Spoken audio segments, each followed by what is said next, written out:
Hello and welcome to another UK column interview. My name is Debbie Evans from the UK column, and today I am joined by a very special guest. But before I introduce her, I just want to make a couple of things plain for people that are watching, in that the United Kingdom, where we're based, where we live, is an island nation, and it's surrounded by smaller islands just off our shores. However, there are some islands who, despite being part of the British Isles, are not actually part of the United Kingdom. The Channel Islands, Guernsey, Jersey, and the Isle of Man are all Crown dependencies. Now, this means that they're self-governing possessions of the Crown, and it means that life for islanders is very, very different. Perhaps many of you watching, more mature, may remember Bergerac, the TV series, the Channel Islands super sleuth detective. Maybe when we think of the islands, we think of tax havens, the very rich, wealthy. But life isn't like that. And I think that the answers and the story and experiences you're going to hear today is going to surprise you. So today I am absolutely delighted to be joined by Danny Hervé. She heads VIB Jersey, so that's VIB JSY. Now, this is the vaccine injured group in the Channel Islands, and we're going to find out how life is different. Who governs the Channel Islands? What help are they receiving, the vaccine injured? Because it seems that all is not quite as we would expect. So without further ado, Danny, welcome to UK Column. Thank you so much for joining us. Oh, hi, Debbie. Thank you very much. It's a pleasure to be here with you today. Thank you. Now, Danny, your group has been invisible and ignored for what seems forever. I mean, we're nearly 4 years through this pandemic, and people are only just hearing about your group. Tell us how you became involved in the vaccine injured and bereaved group. I became involved after having sadly lost my dad suddenly. He was otherwise very fit and healthy 65-year-old man who died suddenly after his second COVID vaccine, the Pfizer vaccine, in fact, on the 27th of July 2021. That'll be etched in my brain forever, I think. So up until that point, I had my own views on what was going on in the world. But yeah, everything changed very rapidly on that fateful day, sadly. I can't even imagine what you went and are still going through, because so many things are unresolved for many of the all of the vaccine injured and the bereaved. But before we talk about the vaccine injured and the bereaved in depth, and that's why you're here, Danny, and that's what we're going to do, there are going to be many people watching today's interview that aren't aware of what life is like in the Channel Islands. Maybe they've never been. They might not even have heard of the Channel Islands.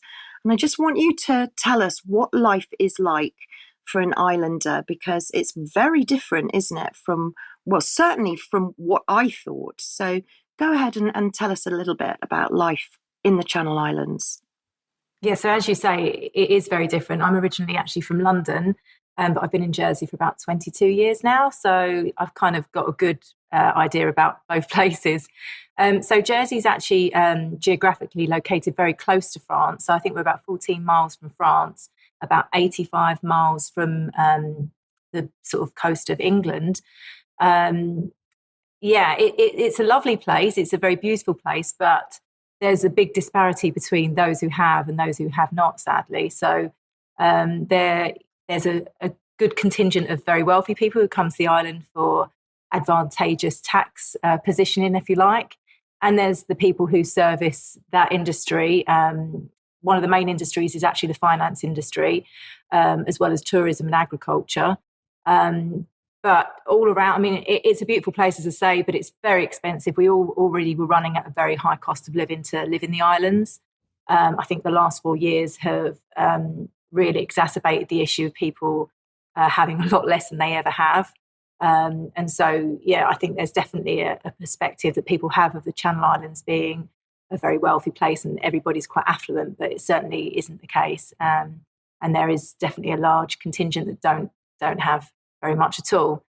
So there's quite a large disparity, I'd say. And given that we're an island, obviously all of our produce is, well, the majority of our produce is actually brought into the island. So we rely heavily on our routes on the ferries, for example. So we got a lot of our produce, which is brought in from England, with a small amount coming from France. So we rely heavily on that. And then when we have bad weather, which is quite frequently these days, we had a big storm that came through. It was a hurricane, actually, and we were cut off for quite some time. So the shelves were empty very quickly. So, yeah, we're very reliant on our UK counterparts. I was very surprised when you said actually there are only three main shops. I think you said there was the Co-op, Waitrose, and Marks and Spencers. And your resources are very, very limited.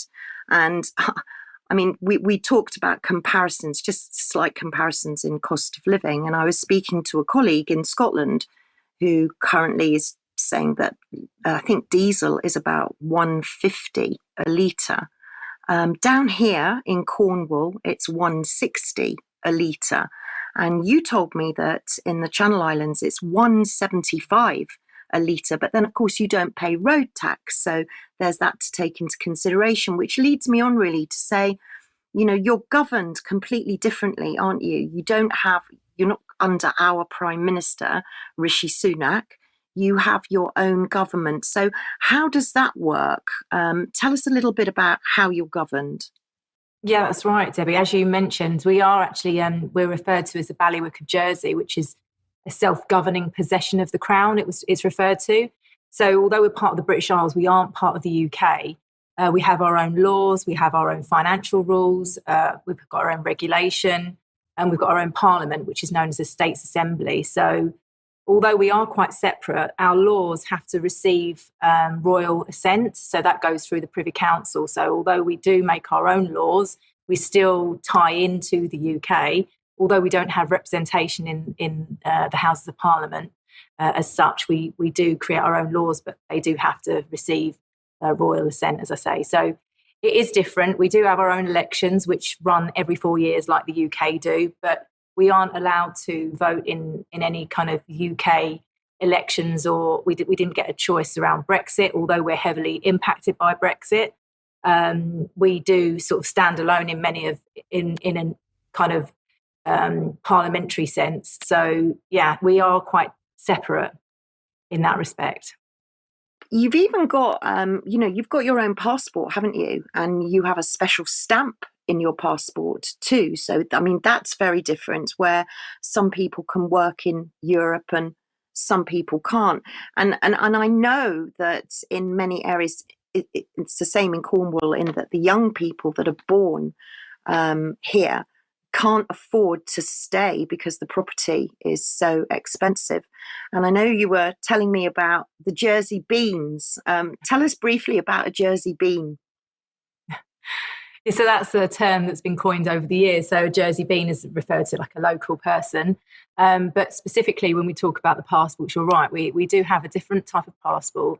And if you've got, so it's a certain generation may have had two, I think, grandparents on both sides going back historically that were born in the island, then you would have a restriction that's placed on your passport, which means that you can't work in the European Union. So you're confined to working in Jersey, the Channel Islands and the UK, essentially. So that doesn't sort of account for a large amount of the population, I'd say now, because we've got more people coming in from elsewhere. But that was a restriction and is still a restriction. I mean, my own father-in-law has that in his passport. I've been thinking, since we've been speaking and you have been telling me that, the islands are so dependent on boats bringing in produce, and once things are gone, they really are gone. But I can't imagine what it must have been like for islanders during lockdown, when the pandemic was first declared and you were all locked down. And then tell me a little bit, because you have a health minister that's appointed. You don't have the same sort of cabinet and government as layout as we do.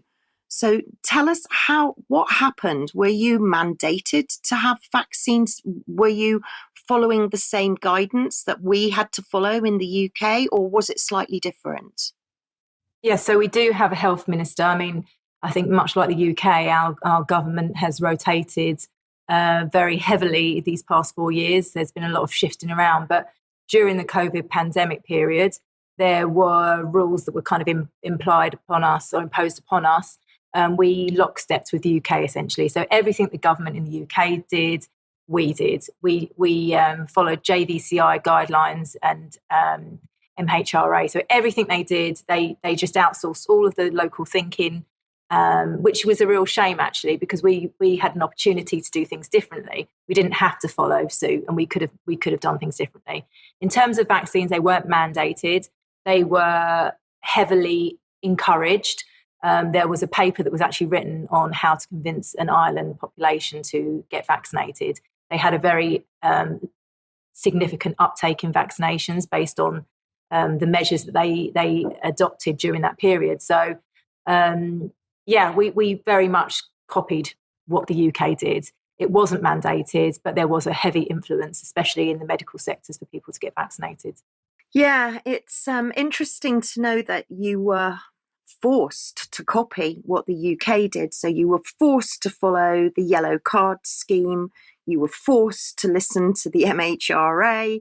You were forced to listen to the JCVI. And yet, what I think is absolutely shocking, and I think will surprise a lot of people watching, is that you're not entitled to claim for the vaccine damage payment, which, to be honest, is just a paltry £120,000 one-off payment. And many people in the UK haven't been able to access that. However, you're not even entitled to even access it. You have no help at all, do you, when it comes to the vaccine damage payments? So all is not quite equal. Yeah, absolutely, and that's one of the shocking things, really. That even though we actually signed a contract with the UK government, the UK government supplied everything. We decided to lockstep with the UK on all decisions that were made following MHRA and JVCI. We weren't able to tie into the vaccine damage payment scheme, which, as you rightly say, isn't really fit for purpose and needs a complete overhaul. Now, I've been trying to lobby government, and we'll probably come on to this, but to say that this is an opportunity for us to do things our own way and look at how we can help the local community. That's been met with a lot of silence, and there's been a lack of, involvement in me trying to kind of help shape that, if you like. The intention is, I believe, to eventually get us access to the vaccine damage payment scheme of the UK, which that's the intention. I've got my own reservations about that, and we'll see what happens. But at the moment, we don't have access to anything. That is exactly one of the reasons why you're here today, to inform people and to put out the message and to put pressure on those that need to know. So when we look at the group that you're heading and you're running, Danny, at the moment, what kind of figures do you have in your group? How many people have got injuries, and how many people, sadly, do you think you may have lost as a result of the vaccine? It's really hard to say because we've got a combination of different things going on in our group. So we have the people who've directly been impacted, who I support on a regular basis and have contact with directly. And then you've got the people who are supporting family members. So you've got people who've been quite badly injured who I'm not actually accessing directly, but I'm helping to support their family members. And then there are those who've passed away, and I've had a good few people contact me and say that they believe that the sudden passing of their own loved one was as a result. So it's hard to put actual numbers down. I'd say in our support group we've got around 200 on the Facebook support group, and there's a combination. There's people who are aware of people who loved ones, as I say, but I'd say our numbers are probably in the hundreds in reality. That's quite shocking. And I know that you're very keen to talk about this because whilst the data in the UK isn't great, and we've got much to say about the MHRA data, How would you say? I mean, I know it's very difficult for you to be able to say, but just as a rough guesstimate, would you say that your data compares to what you're seeing or what you've seen in the UK? How does it compare? Well, in short, it doesn't. Our data is really lacking. Transparency around the numbers just isn't there. Um, we produce a report annually that sets out the numbers of deaths that have occurred, the numbers of births that have occurred. It's like a statistical report that is produced by the registrar. Now, the report for last year should have been out at the end of April, apparently, and it's still not out now. And that's some lag in time. How does it take 5 months to produce a report? We should have much more transparency. So, if I wanted to go and find out about how many deaths occurred in the last quarter, I'd have to go and make an appointment and go and physically look at a register. I mean, for an island like Jersey, where we have amazing data around the financial sector, which, they're trying to be very much at the forefront of that area, it doesn't follow where the medical sector's concerned. And it feels as if that suits a purpose. There's no appetite to really make anything more transparent than it is, because why should they? Exactly. Why should they? Give us a little bit more depth about the population there, because you mentioned 200 there. So are we looking at the of both islands combined? And what proportion do you think of vaccine injuries and bereavements are you seeing compared to the population? So we've got a population of about 103,000. I think, I'm not sure about the numbers for Guernsey. It's escaped me now. But the last count we had was around 840 that were recorded as injured.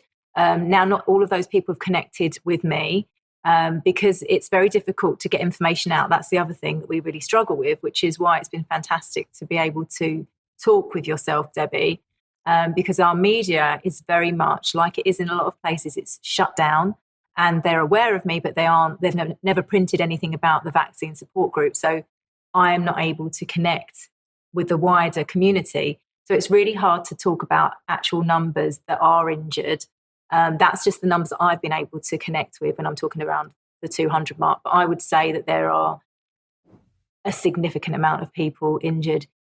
A lot of them haven't maybe connected the dots yet, and a lot of them haven't certainly connected with me. It's a very difficult one because of the way that data and information is being still controlled. So it's hard to say.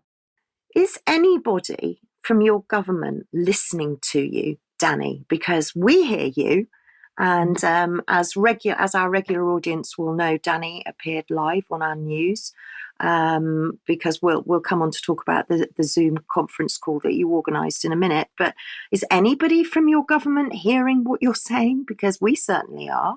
They have received my various requests to meet with them, because I've expressed an interest in being able to talk to them about how they can support. I mean, when we talk about support, it's not just a financial element for the vaccine injured. There's the real requirement of having medical support, good diagnosis and treatments. That isn't happening in Jersey at all. And that's something we need to remove, those barriers. So that's something I'm very keen to talk to them about. And also the mental health support that they need. So these are the things that I've been lobbying to sit down and talk to them about. Until now, I've not been offered the opportunity to come in.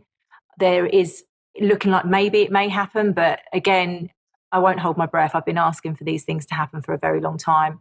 And just speaking to the community, a lot of them feel very despondent at this point. They've lost all hope, and it's like an uphill battle, basically, to try to keep people focused on where we're trying to go, which is to get the things that they need. When people are very poorly, it's very hard to motivate them and keep the morale.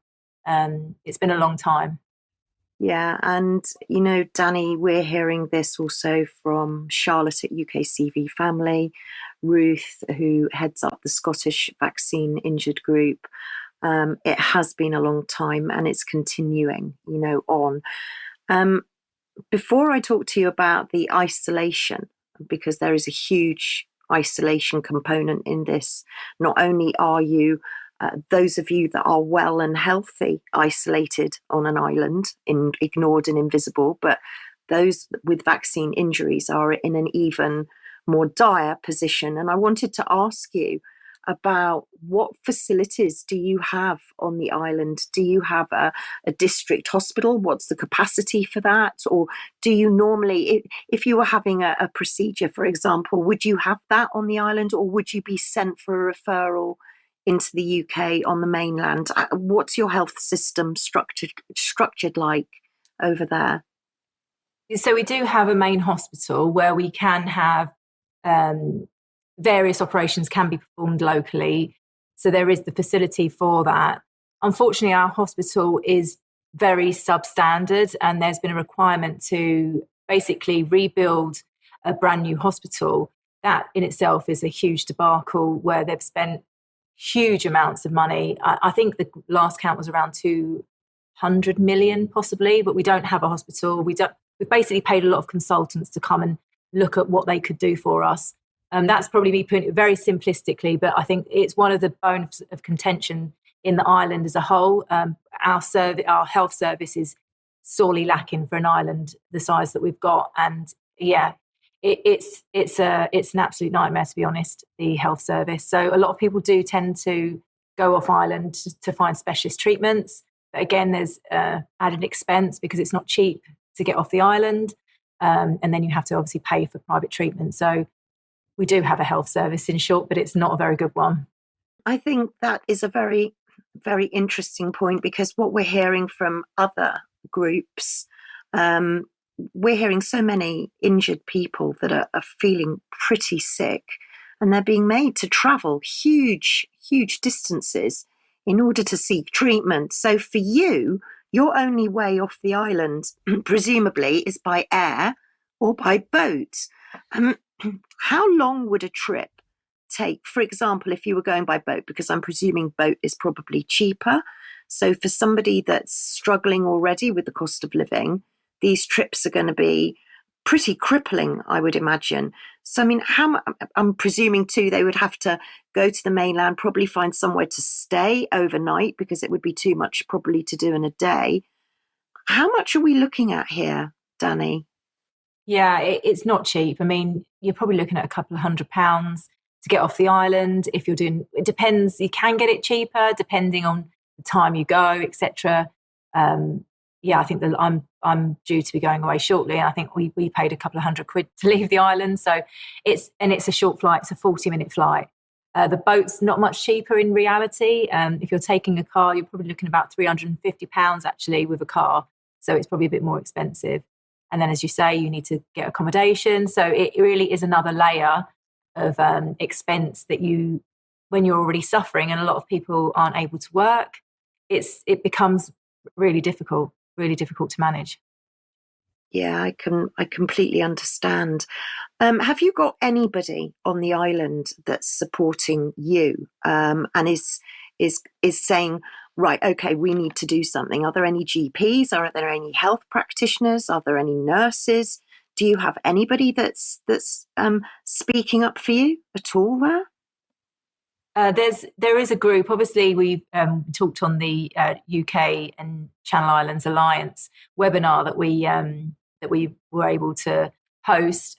There is a group of individuals within that alliance, if you like, which have been very supportive, and yeah, that's wonderful. That really needs to grow, and that was one of the things that I really wanted to express on this call, is actually just to try to empower other people to stand up and realise that there are good people who are using their voices, and urging other local islanders who work in the healthcare profession to really try to dig down deep and find the courage to do the same, really, because the community needs them.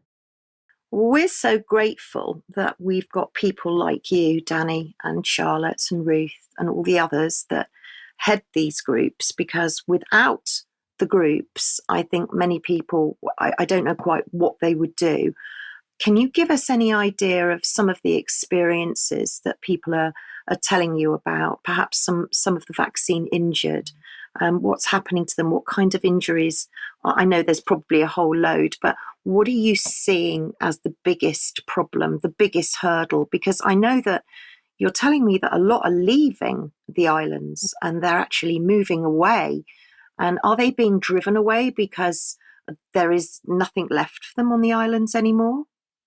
I think it's a combination of reasons, but essentially it's difficult. There's a combination of different things we're seeing as well. So there are a lot of heart issues, tends to be in a certain demographic, younger males.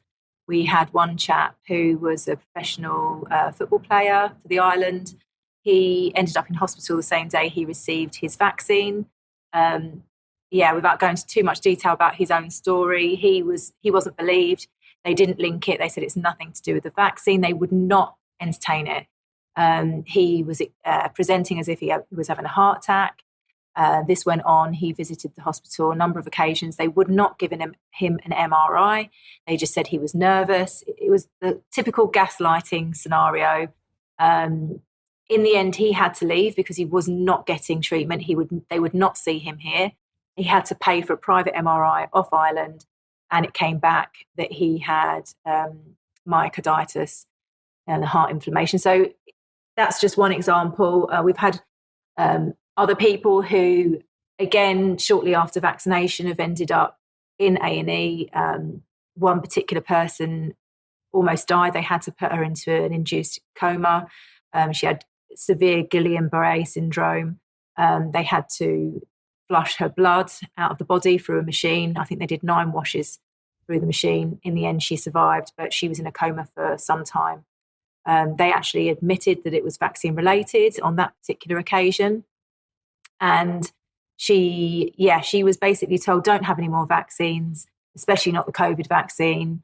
And then she proceeded to watch the same individual tell everybody on television that the vaccine's safe and effective.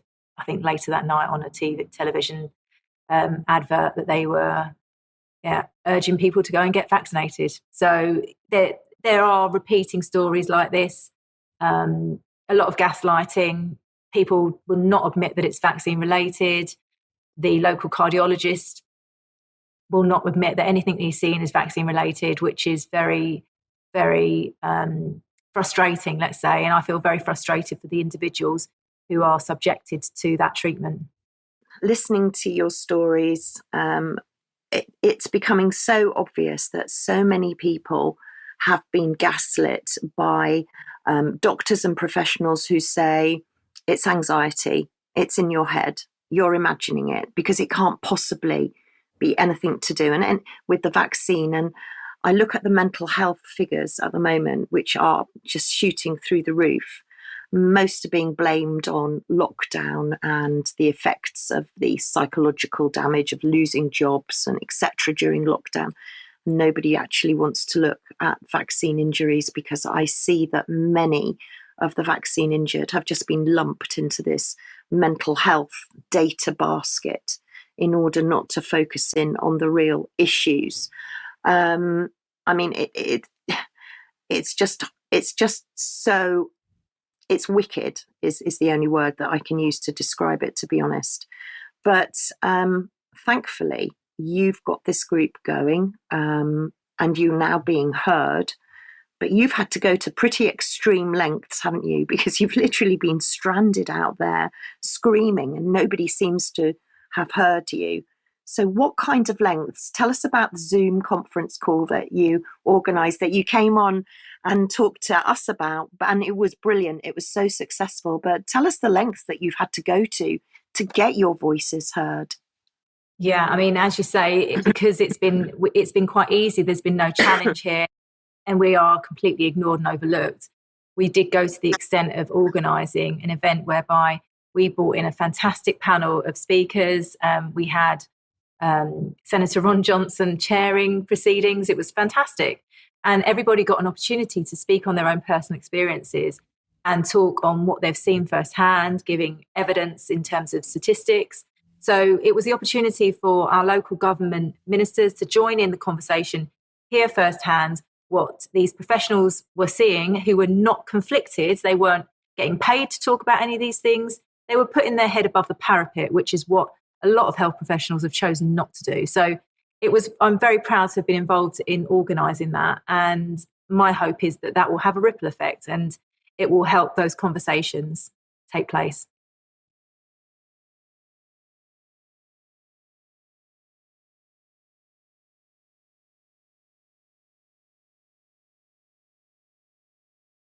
I'm sure that they will, because I see that you're one very determined lady. And for anybody that's watching from the Channel Islands and that's saying, actually, I need to contact this lady because I think I could be vaccine injured, or I know somebody that's vaccine injured that needs some support. Where do they find you, Danny? How do they get hold of you? Yeah, so if anybody wants to reach me, they can drop me an email if it's easiest. It's vibjsy@proton.me. And I'm also on the same VIBJSY, which is on Facebook and Instagram. So any of those I'm contactable on. And yeah, we're here to help. We're here to provide support and a safe space for people to share their experiences and give them a little bit of hope, really. And that's what, that's what my intention is, really, to let these people know that, they're not alone. They're certainly not alone. And yeah, just give them that safe space. Well, I'm absolutely sure that you can give them far more than A, your government, and B, our government. I think I know the answer to this question, Danny, but I'm going to ask it anyway in the hope that you might say something and surprise me. But have any of those that you know who are vaccine injured had any kind of response, reply, or help from the MHRA? No, although I did receive a reply from the MHRA for my dad. So when my dad passed away suddenly, I registered his death, as I've urged everybody to do. Um, any reaction, I always say log it. So I did receive a response. They just wanted more information, which I provided. But I've asked other people who've done the same, and they haven't received anything. I had a horrible feeling you were going to say that, to be honest. I'm not surprised by that because it would appear that nobody is having any satisfactory responses from the MHRA. So um, we that's that done. But when people contact you, Danny, do you have groups as well that you can meet physically, or is it very much an over a remote? Do people have to come and visit you, or how does it work over there? So we do have face meetings. We do little gatherings. We try to bring somebody in to talk about alternative health. I'm not a health specialist by any means, but I've certainly looked at different modalities. So I try to organise somebody to come and talk. We also do Zoom, so it's not always easy to try to get everybody together at the same time. So there's Zoom calls that take place, and we just try to give an update in terms of what's happening, not only in our island, but to give people hope about what's going on in other locations. And yeah, so there's various things that we can do in terms of supporting the community. The Channel Islands, you're looking after. But when it comes to the Isle of Man, are you in contact with anybody at the Isle of Man? Do they have their own group, or are you looking after them as well? No, they do have their own group. I've actually connected with the lady who runs that support group, so they do have their own support network there as well, which is fantastic. So a lot of the people in all the various locations are all connected up, which is wonderful. So we, as sort of the people who are running the support groups, have some support amongst each other, because that's one of the things that people ask, well, who's supporting you? And it's lovely that I'm able to connect in with other locations and hear firsthand what's going on around the world. Well, I'm really glad that you're all linked up. And as you know, at UK Column, we've always said to all of you, nothing about you without you, and that we will be here to sound the alarm and also to keep the the experiences and the stories of the vaccine injured still at the top of our news, because as the world is changing virtually by the day, we can see that the vaccine injured are still not getting any help whatsoever. And so we are determined to bring to justice the people that are responsible for this, because at the end of the day, all of you, all of you that took the injection and all of you that are suffering from seeing someone actually died, what we have to remember is that they were all doing what the government told them to do. You were just following what the government told you to do. So, Danny, what next? I mean, we're having this chat today, but what for the future for the vaccine injured group in the Channel Islands? What have you got planned? So we are obviously continuing to try to raise the awareness through having discussions like this, which is fantastic. We also are looking at doing a questions and answer session on a follow-up to the call that happened, the webinar last week. So there'll be a similar type of panel, but the intention is really to have the governments of Jersey and Guernsey participate in that. I think there's been some interest from the government of Guernsey, in particular, a few deputies have said that they would like to attend. So that's something that I'm helping to organise at the moment. And then later on in the year, we're having an event to help to raise some funds, because obviously there aren't any funds available here. So we're doing an event later in the year. So there'll be more information about that coming out soon. I know that data and transparency is a big issue for you, because there just isn't any data and there isn't any transparency. I know that our viewers and our listeners will want regular updates, and I'm going to be keeping in touch with you to see how it's going and how the vaccine injured are coping over there, because I think it is quite troubling. We're all part of the same country, I thought, but you're part of the same country for some of the rules, but you're not part of the UK for other rules. And that means that there's no equity or access to care. And that means that you're all at a disadvantage. And I hope very much that people watching this will share this video and spread the word. And if you like what the UK column is doing, and if you value interviews such as the one that we've heard today from Danny, which is heartfelt, really heartfelt, please think of joining us as a member. Join the UK column family, because without you, we can't do what we're doing. And on that note, Danny, I'm just so grateful to you for organising all that you are doing. I mean, your Zoom conference call with your speakers was phenomenal and absolutely got the word out. Certainly, you're on the map. We're hearing you, but I know that you've got a very special message in honour of your dad, who you lost. But you've got a very special message in your last word. So I'm not going to hang about anymore. I'm just going to say thank you. And thank you to everybody in the Channel Islands. And please send our love to everyone. And it's over to you, Danny, for the last word. Thank you. And thank you, Debbie and the UK column, for giving us a voice, as we haven't had one up until now. So we genuinely appreciate you doing that for us. And in terms of my last word, it's really directed to the government of Jersey. Do the right thing by the people you were elected to serve, the ones that you were happy to convince to get vaccinated. Where are you now? Enough of the political puppetry. It's time to do the right thing, support the injured, and stop kicking the can down the road. It's as simple as that. It's time.